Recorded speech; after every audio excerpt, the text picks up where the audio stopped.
di tengah long weekend, ya, di tengah long weekend mungkin banyak yang sedang atau akan bepergian, healing, ya. Tapi hati-hati healing, tetap jaga kesehatan, amin. Kalau healing, banyak-banyak healing, nanti gering lagi ya. Ntar udah gering, ngahulang lagi ya. Kalau ngahulang, cicing nanti. Nah, dah, pokoknya itu bahasa Sunda semuanya, Bapak Ibu. Hari ini tema yang diberikan berkaitan selama sebulan ini berkaitan tentang mental. Ya, tentang mental. Dan hari ini kita berbicara tentang mengalahkan monster pribadi. Apa itu monster pribadi? Bukan seperti yang kita tonton di film-film monster yang menakutkan dan sebagainya. Atau Pokemon yang dulu anak-anak suka main gitu ya. Pokemon itu kan monster-monster katanya kecil-kecil, bukan. Ya. Monster pribadi yang ada di dalam kehidupan kita bisa berupa ketakutan, kecemasan, marah-marah yang gak karuan gitu. Ya. Kekhawatiran yang berlebihan. Atau enggak pede dan sebagainya lah. Ya. Itu yang disebut mungkin monster dalam hidup kita. Yang mengganggu hidup kita. Bisa berupa trauma dari masa lalu yang mengakibatkan kita sampai saat ini mengalami hal yang mungkin sadar atau tidak sadar Bapak Ibu alami. Saya cerita sedikit Bapak Ibu. Dulu saya tuh waktu masih kecil ya kurus.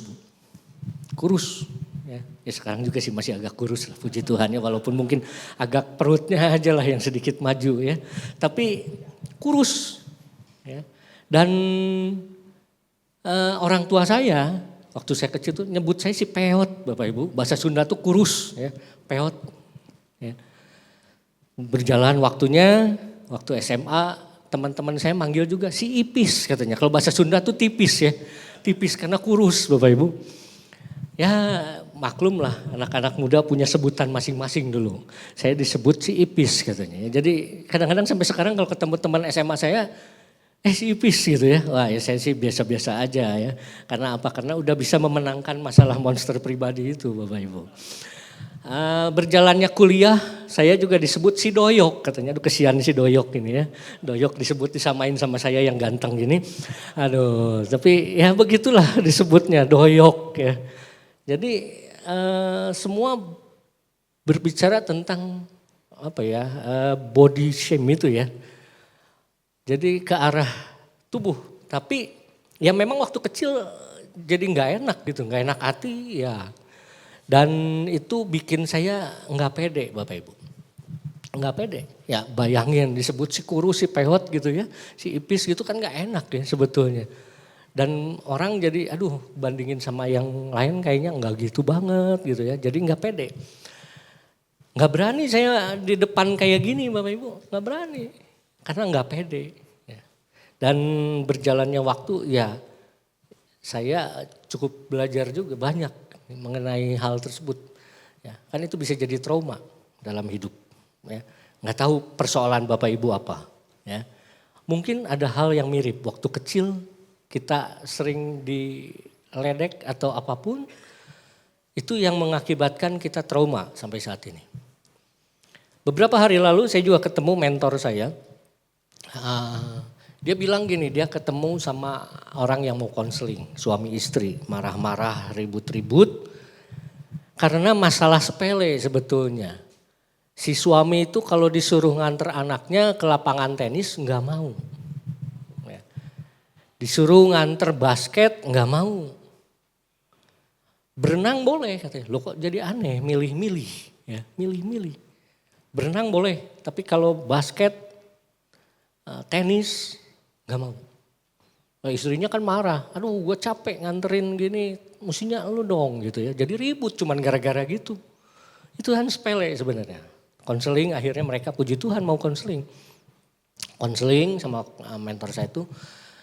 Digali akarnya, beberapa kali pertemuan, ketemu. Rupanya si suami itu waktu kecil dia mengalami, ya dia ngelihat orang tuanya berantem, ya, ribut. Dan saking ramenya gak sadar si ayahnya itu ngelempar ke si istri. Tapi untung meleset gitu ya, untung meleset. Tapi memang yang jadi masalah bukan istrinya yang hampir kena, anaknya. Si suaminya ini yang konseling. Hampir kena. Jadi dia takut, trauma. Kan hal sepele ya, sebenarnya gak kepikiran bakal seperti itu. Pantesan kalau ngelihat benda melayang dia takut. Dia trauma, makanya gak mau nganter anaknya basket, nganter tenis gitu, gak mau. Trauma, simple kan sebenarnya ya, tapi ternyata pengaruh besar. Saya nggak tahu Bapak Ibu mungkin pernah mengalami sesuatu hal yang sampai saat ini mungkin akhirnya ada trauma tertentu yang mengakibatkan kita terganggu. Ya, dan itulah monster dalam hidup kita Bapak Ibu. Yang kita bisa hilangkan kalau kita mau benar-benar dekat sama Tuhan. Dan hari ini kita mau belajar tentang itu. Kita buka dulu sebagai ayat yang utama dari 2 Timotius 1 ayat 7.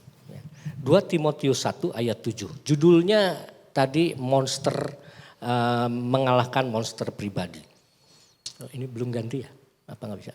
Ada? Oke, lanjut aja dulu ya mengenai waktu. Jadi kita baca 2 Timotius 1 ayat 7. Sebab Allah memberikan kepada kita bukan roh ketakutan, melainkan roh yang membangkitkan kekuatan Bapak Ibu, kasih dan ketertiban. Jadi bukan ketakutan, ingat Tuhan gak pernah ngasih kita roh ketakutan. Kalau kita takut ya itu karena kita sendiri sebenarnya ya. Mungkin waktu kecil ditakut-takutin. Jadi tahu gitu ya, kita takut, bedain takut sama yang enggak tuh, yang gak menakutkan tuh kita jadi tahu akhirnya. Karena waktu kecil kita ditakut-takutin sebenarnya mungkin ya. Atau waktu kecil kita suka diomongin jangan berdiri depan pintu misalnya. Loh ya bener juga ya, ngalangin orang kan. Tapi embel-embelnya tuh nanti sulit jodoh, nah kan ditakut-takutin. Ya. Atau mungkin jangan gunting kuku malam-malam, nanti ada jurik, sana gitu ya waktu kecil ya. Padahal maksudnya sih bener, bagus, cuman kata-katanya itu yang gak bener ya. Artinya gunting kuku malam-malam ya iyalah, jangan sampai gunting kuku nanti kena tangan, kan luka. Ya bener orang tuanya, cuma kata-katanya nyambungnya itu yang gak bener kalau menurut saya sih. Ya, maksudnya baik tapi ternyata ada hal di balik itu yang mungkin membuat kita jadi kepikiran terus. Apalagi dari kecil dicekokin hal seperti itu. Nah, monster yang kita mau bahas pada hari ini sebetulnya adalah monster yang mungkin kita semua pasti alami. Ya, tentang ketakutan, tentang kecemasan. Dan itu bisa jadi kita nggak sadarin mungkin akhirnya jadi berlebihan. Ya. Jadi firman Tuhan tadi ngatain agar kita tidak takut ya. Karena Tuhan kasih roh kekuatan buat kita. Dan itu dijanjikan kepada kita semua Bapak Ibu. Pembahasan kita bukan mengenai kalau misalnya kita suka dengar Facing the Giant. Ya, mungkin pernah nonton filmnya atau baca bukunya tentang Facing the Giant. Ya. Itu menggambarkan mungkin yang diambil perumpamannya adalah Goliat dengan Daud. Ya. Yang Daud berani melawan Goliat yang sedemikian besarnya. Dia udah ditakut-takutin tapi dia menghadapi giantsnya itu. Dia menghadapi ketakutannya itu. Dia menghadapi omongan orang yang menakutkan, dia maju. Dan menang Bapak Ibu. Tapi hari ini saya nggak ambil contoh dari Daud ataupun tokoh-tokoh yang lain. Karena di Alkitab sebenarnya hampir banyak juga tokoh-tokoh yang mengalami hal tersebut. Tapi mereka menang. Mereka menang. Salah satunya saya ambil adalah kisah Maria. Ya, Maria ibunya Yesus. Maria ibunya Yesus, dia menerima satu tanggung jawab yang besar. Satu tanggung jawab yang besar. Kenapa? Karena sebagai perawan yang pernah belum berhubungan, tiba-tiba dibilang sama malaikat, kamu akan mengandung. Nah bayangin Bapak Ibu. Yang belum pernah nikah tiba-tiba dibilangin mengandung, apa gak kaget? Ya, kaget pasti. Dan hal tersebut tentu membuat bingung. Dan terkejut kan Maria kalau kita baca terkejut mendengar suara salam dari malaikat. Terkejut apalagi terus sudah dibilang gitu. Maria bilang bagaimana mungkin. Ya, bagaimana mungkin dia bisa mengandung. Menikah juga belum gitu. Tapi malaikat itu bilang gak ada yang mustahil bagi Tuhan. Ya, gak ada yang mustahil bagi Tuhan. Lewatin aja lah itu gitu. Pokoknya nggak ada yang mustahil bagi Tuhan. Dan Maria dalam ayatnya yang 138, ya, kita lihat ada beberapa hal nanti yang kita akan pelajari, ada 4 hal. Yang pertama kita akan belajar dari Maria ini menyadari, sadari. Lukas 1 ayat 38a, di situ tertulis bahwa Maria itu dia menerima, ya, bahwa dia, coba tampilin Lukas 1 ayat 38. Kata Maria, sesungguhnya aku ini adalah hamba Tuhan, jadilah padaku menurut perkataanmu itu. Akhirnya dia menyadari bahwa Tuhan akan beracara dalam hidupnya. Ya, Tuhan akan beracara dalam hidupnya. Sesudah malaikat itu bilang tidak ada yang mustahil bagi Tuhan. Dan dia menyadari, walaupun dia terkejut, dia kaget, dia cemas juga nih kalau nanti dia mengandung terus mesti gimana nih. Banyak hal yang dia harus alami pasti. Apalagi sebagai perawan. Ya. Tapi dia berserah sama Tuhan, dia percaya sama Tuhan dan dia tadi mengatakan bahwa ya sudahlah gitu. Ya. Dan dia menyadari sekali lagi bahwa itu rencana Tuhan. Bapak Ibu, dalam hidup kita mungkin kita tahu kelemahan kita dan kita harus sadari itu. Sadari itu, terima kelemahan kita. Biasa anak-anak kalau kita sekolah, ayo aja digenjotkan yang lemahnya apa, dilesin ini. Lemahnya apa, dilesin ini. Lemahnya apa, lesin ini. Akhirnya banyak les gitu ya. Terlalu itu anak stres Bapak Ibu. Padahal ada kekuatan di anak itu. Yang harusnya itu digali, diasah dan dia akan jadi maksimal. Yang jadi masalah ya kita sebagai orang tua sayang banget sama anak, iya. Sampai anak semua dilesin. Ya. Nggak bisa matematika, les. Nggak bisa bahasa Inggris, les. Nggak bisa ini, les semua. Stres sehari-hari penuh dengan les. Pulang sekolah masih les juga. Padahal kelemahan itu harus kita hadapi, ya, kita sadari. Efesus 2 ayat 10, kita diciptakan untuk pekerjaan baik Bapak Ibu. Jadi percaya sama Tuhan, kalau kita ada kelemahan kita tetap akan dipakai Tuhan untuk pekerjaan-pekerjaan baik dalam hidup kita. Kalau kita punya kelemahan, kita punya kekhawatiran apapun itu, ingat Tuhan mah akan tetap pakai kita. Ya, tetap. Mau selemah-lemahnya kita apapun itu yang kita alamin, Tuhan tetap akan pakai kita. Bapak Ibu ada di tempat ini, itu juga rencana Tuhan. Di mana orang lain banyak yang liburan, Bapak Ibu ada di sini. Ya. Mungkin pengennya pengennya jalan-jalan gitu ya. Tapi percaya Tuhan, Bapak Ibu ada di tempat ini itu semua rencana Tuhan. Ya. Diciptakan untuk pekerjaan baik. Masalah yang ibu bapak hadapi di rumah dimanapun gitu ya. Terus kekhawatiran akan masa depan anak dan sebagainya. Sadari semua karena Tuhan. Semua juga Tuhan yang atur, jangan takut. Ya. Monster dalam kehidupan kita suka berlebihan. Takut yang berlebihan, takut nanti anak gak bisa ini, takut anak gak bisa itu. Tapi percaya Tuhan kasih pekerjaan baik dalam hidup kita termasuk anak-anak kita nantinya. Ya. Kita mesti bangga sebagai anaknya Tuhan. Itu identitas yang Tuhan kasih dalam hidup kita. Kalau anaknya Tuhan pasti dikasihi Tuhan harusnya kan. Benar gak? Kita dikasihi Tuhan. Kekhawatiran kita ada, ya. Masalah ada, ya. Tapi serahin sama Tuhan. Sadarin bahwa kelemahan itu cuma ujian bagi kita supaya kita naik kelas. Sadarin. Mazmur 139 ayat 13 sampai 14 juga mengatakan bahwa kita ini unik Bapak Ibu. Kita ini semua unik. Semua punya kelebihan. Jadi jangan takut, pasti ada kekurangan, iya. Tapi Tuhan juga kasih kelebihan bagi kita semua. Kita unik semua ini. Ditenun sama Tuhan. Pakai tangannya Tuhan. Saya sering bawain ayat ini. Karena apa? Karena saya sangat bersyukur Tuhan itu nyiptain kita beda-beda Bapak Ibu. Beda-beda. Kalau sama semua kan gak enak ya. Diem semua kan gak enak. Di rumah nanti sama pasangan diem gak enak. Atau rame-rame gitu gak enak. Ya, pernah satu kali saya ngebimbing satu pasangan waktu ada tes itu dia bilang, oh kita mah sama kok sanguin. Oh ya betul sanguin sama. Pasti sama? Enggak kata saya itu coba kita cek. Kita pakai tools yang lain. Ternyata walaupun sama-sama sanguin ada bedanya.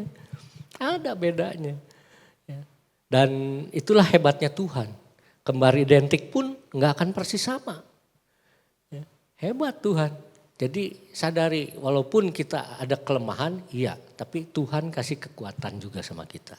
Ya, jangan takut menghadapi hal-hal yang mungkin membuat kita dari kecil kita trauma. Ya. Dan itulah yang Tuhan inginkan dalam hidup kita Bapak Ibu. Kita harus sadar. Kita harus sadar bahwa semua karena Tuhan. Ya, Tuhan yang buat kita unik. Coba bayangin kalau kita dicetak bukan ditenun. Kalau Mazmur 139 bilang kita ditenun sama tangan Tuhan. Kalau yang namanya tenunan pasti lebih mahal daripada cetakan. Benar? Kita beli lukisan harga 1 juta misalnya. Ya. Terus pelukisnya ngegambar lagi yang sama. Tapi pasti ada coretan yang beda. Tapi kalau beli cetakan poster di toko A gitu ya, terus kita beli lagi di toko B bisa jadi sama karena dicetak pakai mesin. Dicetak pakai mesin sama kecuali tintanya habis. Nah itu kalau tintanya habis bisa jadi beda. Tapi karena tintanya sama masih sama semuanya. Kita bukan dicetak. Cetakan murah paling 1.000 selembar, misalnya 10.000 selembar. Tapi dilukis, ditenun itu mahal. Dan kita ini mahal Bapak Ibu. Kita mahal ya. Kalau kita ada kelemahan nggak apa-apa, tapi kita juga pasti ada kekuatan. Ya.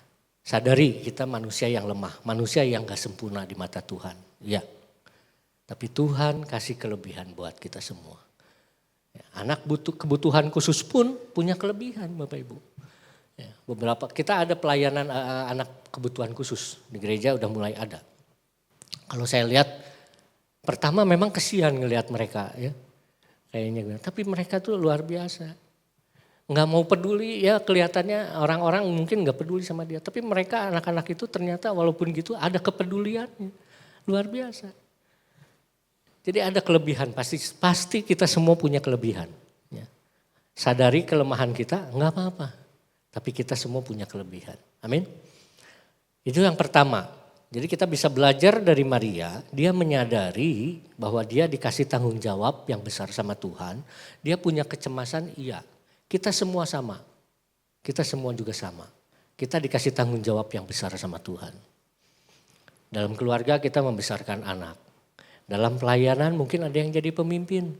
Pak Jo, ya, itu jadi pemimpin misalnya. Ada yang jadi PKS, ada yang jadi PW, GW. Semua dikasih tanggung jawab. Jadi asyir pun tanggung jawab. Jadi semua punya tanggung jawab. Kelihatan diam-diam gini, semua tanggung jawab ada. Walaupun di rumah atau di mana, semua punya tanggung jawab. Terima tanggung jawab itu. Ya. Jadi yang pertama kita harus sadari kelemahan kita apa, nggak apa-apa, jalanin terus. Dan yang kedua hadapin. Jadi selain kita menyadari ya apa kelemahan kita hadapin. Ya. Kalau kita punya ketakutan yang berlebih, tadi saya bilang saya nggak pede, ya hadapin. Hadapin nggak pede itu akhirnya saya bisa di sini. Walaupun mungkin awal mah masih ngederek-dek Bapak Ibu ya, dulu mah pertama aduh. Apalagi waktu itu, waktu zamannya belajar khotbah itu yang nilai Parubin kan. Ya, dinilai beberapa orang tuh dinilai suruh khotbah, bayangin khotbah di depan Parubin Bapak Ibu. Aduh nggak ada rek-dek gitu ya. Tadi pagi saya pelayanan di Kopo, khotbahinnya Pak Joko, doktor lagi kan. Ya. Tapi udah nggak ini lagi, sekarang udah pede lah gitu ya, udah ada pedenya gitu ya. Walaupun ya kalau Parubin yang di depan sini ya saya ngegempir oge gitu kalau bahasa Sunda namanya. Tapi harus dihadapin ya. Apa yang menjadi kelemahan kita hadapin. Lukas 1 ayat 38b yang tadi lagi. Lalu malaikat itu meninggalkan dia. Aduh. Bapak Ibu begitu kita dapat satu tanggung jawab. Ya, Maria tadi kan dapat tanggung jawab yang besar. Udah gitu malaikat ninggalin dia, nggak nemenin, nggak ngasih pertolongan gimana caranya nanti kalau hamil makannya mesti apa dan sebagainya, nggak ada Bapak Ibu. Malaikat itu meninggalkan dia, udah. Dan malaikat itu nggak mungkin nggak pakai pesan, nanti mesti gini ya, nggak ngasih resep kayak dokter Bapak Ibu. Kan dikasih resep ya sama dokter biasanya nanti kalau hamil, wah makanannya ini jaga kesehatan dan sebagainya. Ini enggak. Ya, cuma ngasih tahu bahwa kamu akan mengandung anak Allah yang maha tinggi gitu ya. Ditinggalin. Kalau udah ditinggalin gitu tentu deg-degan mungkin ada dan sebagainya mungkin ada. Maria, saya kebayang mungkin Maria waktu itu bingung. Ngapain ya sudah gini. Ya dia harus hadapin itu loh, dia harus hadapin. Sama kayak tadi kita juga punya masalah apapun, kita bingung ngadepinnya gimana. Tapi ya harus dihadapi, harus dihadapi. Ada konsekuensi? Iya ada. Ya. Misalnya Bapak Ibu tiba-tiba ikut komsel, belum begitu lama tiba-tiba si PKS-nya bilang, oh, kamu nanti jadi ini ya PKS ya. Jadi kortim nanti sekali-sekali bawa renungan atau mungkin apalah gitu. Gak bisa saya. Tapi ditinggalin sama si PKS-nya. Mau digejrusin gitu ya, digebrusin gitu ya. Mungkin pernah ada yang ngalamin PKS hasil cemplungan. Saya PKS cemplungan dulu Bapak Ibu. Sama. Ya. Mungkin banyak juga yang seperti itu. Ya. Nggak diajarin caranya gimana harus ngekomsel tuh gitu ya. Cuman ngelihat doang kan. Ya. Dulu itu mungkin nggak kayak sekarang. Sekarang lebih enak Bapak Ibu. Diajarin ada kortimnya dulu ngelatih. Dulu nggak ada. Pokoknya mah ada komsel baru cemplungin aja ya. Pak Jo mungkin tahu kali. Dan Pak Jo juga hasil cemplungan saya pikir. Ya. Tapi ya harus dihadapi sekali lagi. Maria menghadapi konsekuensi yang besar. Karena sebagai perawan tadi saya bilang tiba-tiba harus hamil, bayangin kalau orang lain tahu. Pada zaman dahulu disebutnya berzina, benar nggak? Hukumannya apa? Dilempar batu, dirajam, mati. Konsekuensi itu. Dan Yusuf bisa aja nggak ngakuin dia sebagai istri, benar nggak? Nah, memang bukan buat perbuatan dia gitu. Tapi Yusuf benar-benar melakukan hal yang luar biasa. Ya, ada konsekuensinya Yusuf meninggalkan dia, ada. Tapi dia harus hadapi. Lalu ada lagi yang harus dihadapi apa? Perjalanan berat. Dia harus ke Mesir sesudah melahirkan, menghindari kejaran Herodes. Harus pergi. Wah, banyak sekali Bapak Ibu. Dalam perjalanan hidup kita menghadapi masalah itu, kita juga punya masalah yang harus dihadapi. Perjalanan yang harus dihadapi. Berat. Dalam 2 Timotius 1 ayat 7 tadi kita dikasih tahu bahwa kita dikasih roh kekuatan. Ingat fokusnya cuma satu waktu kita menghadapi itu. Tujuan hidup kita apa? Tuhan kasih tujuan hidup kita yang baik semuanya. Ya. Sadari, hadapi. Ya. Dengan tanggung jawab. Yang ketiga, kita harus masuk komunitas Bapak Ibu. Dalam menghadapi masalah, ada monster pribadi dalam hidup kita. Terus ada ketakutan-ketakutan atau kecemasan-kecemasan apa-apa. Selain kita menyadari, kita hadapi, kita harus masuk ke dalam satu komunitas. Di tempat ini ada beberapa komsel, bahkan hari Selasa baru ada komsel lagi ya. Saya baca di laporan itu, sekarang Selasa ada komsel ya. Jadi luar biasa. Tadinya hari Rabu ya, hari apalah gitu ya. Sekarang ada Selasa, berarti bertumbuh. Nah yuk ikut komsel yang belum ikut komsel. Kenapa? Karena kita ada yang mendukung, punya masalah apa-apa, kita ada yang ngedukung Bapak Ibu, ada yang nguatin. Ya, yuk ikut komsel. Ya. Maria itu ada komselnya juga. Ya. Waktu udah dikasih tahu sama malaikat akan melahirkan gitu dan sebagainya, dia dikasih tahu juga bahwa Elizabeth saudaranya sedang mengandung 6 bulan. Akhirnya Maria kan pergi ke sana. Ya. Saya nggak tahu apa yang ada di pikiran Maria. Mungkin mau belajar sama Elizabeth. Waktu mengandung tuh kayak gimana gitu ya, diskusi curcolnya curhat dan sebagainya. Atau mungkin mau ngasih selamat kali ya, karena saudara kan. Ya, di sana perjalanan juga cukup jauh Bapak Ibu. Dan dia ngasih selamat mungkin sana. Tapi waktu datang terjadi yang sebaliknya. Bayi dalam kandungan Elizabeth melonjak kegirangan. Karena apa? Karena ternyata disebutkan oleh Elizabeth, ibu Tuhanku. Ya, yang lagi dikandung oleh Maria adalah Tuhan. Dan itu disadari oleh Elizabeth. Ya, mereka yang ngobrol selanjutnya saya nggak tahu, sambil ngopi atau apa juga nggak tahu. Pokoknya ngobrol lah itu ya berdua. Dan beberapa lama Maria tinggal di tempat Elizabeth. Itu dukungan yang pertama juga dari Elizabeth. Selain itu tentu ada nama yang gak bisa dilupakan yaitu Yusuf. Yusuf kan rencananya mau menceraikan dia diam-diam sebenarnya begitu tahu Maria akan mengandung. Wah bayangin kalau Yusuf ninggalin Maria. Ceritanya lain Bapak Ibu Alkitab.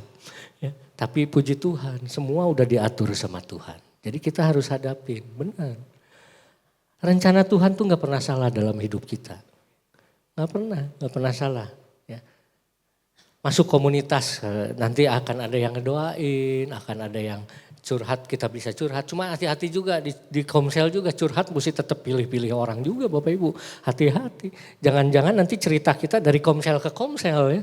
Komsel ini cerita kita ada, begitu kita ngomong, kenapa kamu, itu komselnya lain ya. Tapi bisa tahu kita kenapa gitu ya. Oh kan itu namanya curhat, bukan curcol lagi apalagi ya. Udah gosip berarti kan, udah sampai ke sana sini. Tetap kita mesti pilih teman komsel juga, curhat itu juga mesti tahu. Ya. Di konseling juga ada etikanya, ya, ada etikanya. Walaupun biasanya saya mau konseling, kadang-kadang saya juga minta izin ke dia, boleh nggak nanti jadi kesaksian, nama nggak disebutin. Oh boleh, nah itu kan luar biasa sebenarnya. Ya. Tetap konseling itu juga mendukung kita. Ya. Pengkhotbah 4 ayat 9 sampai 10 berkata berdua itu lebih baik Bapak Ibu. Ya. Bayangin sapu kalau cuma satu lembar gitu membuat nyapu kan nggak bersih. Tapi begitu diikat kita pakai buat itu ngebersihin. Benar-benar berguna sapu itu. Ya. Jadi berdua itu lebih baik. Kalau kita jatuh tidak akan sampai tergeletak. Ya. Ada yang ngangkat. Jadi komunitas itu sangat perlu. Ya, komunitas itu sangat perlu, penting. Ya. Perlu buat kita dapat dukungan juga dari orang lain dan kita juga perlu mendukung orang lain. Ya, itulah fungsi dari komunitas. Tadi kita udah belajar dari Maria bahwa dia menyadari tugas tanggung jawabnya, dia menghadapi tanggung jawabnya, tapi dia juga butuh komunitas untuk mendukung dia juga. Ya. Nah yang terakhir Bapak Ibu, selain 3 hal tadi kita tetap harus connect sama Tuhan. Punya masalah? Iya. Masalah itu hilang? Belum tentu. Ya, belum tentu cepat hilangnya. Ya, bahkan mungkin kita nggak akan lupa sama hal tersebut. Saya nggak lupa tuh disebut peot, disebut ipis, itu nggak lupa Bapak Ibu. Tapi karena sudah menang atas hal tersebut, ya itu cuma sekedar lupa. Sekedar ingat aja, tapi tidak mengganggu. Ya, tidak mengganggu. Jadi apapun yang menjadi permasalahan kita mungkin gak akan lupa ke depannya. Enggak, mungkin kita ingat. Mungkin kita ingat. Tapi tidak akan mengganggu lagi. Karena kita sudah menyadari, kita berani menghadapinya. Kita udah ada yang sering mendoakan kita. Dan kita tetap terkonek sama Tuhan. Kalau kita konek sama Tuhan, ya, mulut kita itu memuji Tuhan. Kita punya lidah. Ya, nanti bahan komsel kita tentang lidah Bapak Ibu. Ya, fungsi dari lidah, monsternya berupa fisik itu lidah. Tapi kalau yang saya bilang di sini lidah kita itu benar-benar berbahaya Bapak Ibu. Tadi saya bilang di komunitas juga kita mesti hati-hati. Kenapa? Lidah kita bisa membangun tapi bisa juga menghancurkan. Lidah kita bisa mengucapkan berkat di satu sisi. Tapi di satu sisi yang lain bisa kita pakai untuk mengutuk. Lidah kita mungkin dalam waktu yang bersamaan kita memuji Tuhan. Tapi lidah kita yang bersamaan mengeluh sama Tuhan. Nah kita harus pilih yang mana? Pilih tentu yang baik. Memuji Tuhan. Gunakan lidah kita yang baik. Memuji Tuhan. Masalah tetap ada. Tapi kita tetap harus memuji Tuhan. Kenapa? Harus dicerminkan rasa syukur kita sama Tuhan. Ya, kita harus bersyukur. Masalah kita ada, iya, tapi enggak akan melebihi kekuatan kita. Amin. Tuhan kasih kita kekuatan yang luar biasa. Jangan sampai kita lemah karena masalah. Paulus sama Silas di penjara aja masih muji Tuhan. Masih muji Tuhan. Hal yang baik terjadi. Hal yang baik terjadi apa? Si kepala penjaranya bertobat, benar gak? Semua bisa bertobat karena apa? Karena ada pujian walaupun di tengah masalah. Jadi apa? Kita hadapi masalah kita muji Tuhan. Ada berkat. Ada berkat. Dan bahkan kita bisa jadi berkat. Kita bisa jadi berkat. Apa? Masalah yang kita sudah alami kita bisa bersaksi.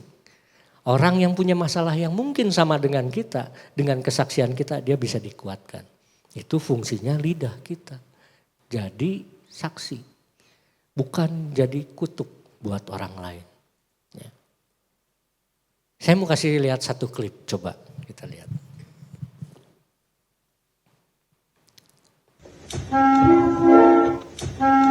Nah, belum diputar, belum muncul, bentar ya.